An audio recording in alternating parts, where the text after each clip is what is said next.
How to use Chatgpt API Python. To use the Chatgpt API in Python, follow the structure steps to set up your environment, authenticate and interact with API efficiently. Now, first of all, create an open AI account, right? So I've already did. It's really easy thing to do. Then just go to the dashboard, go to the API keys, and here you can create a secret key here. That will be your API key.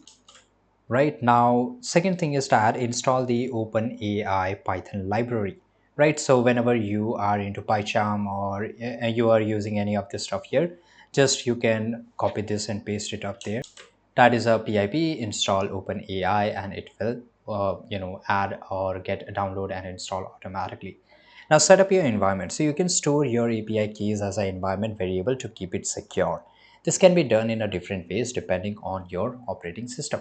For example, this is for the Windows and this is for the Linux. You can just copy this up, write the Python code here. So you can set this, you can exactly pause the video. Let me just zoom out, right? You can pause the video, copy each and everything, take a screenshots of all this stuff here, and then explanation of the codes, right? So it is written here, you can just get it.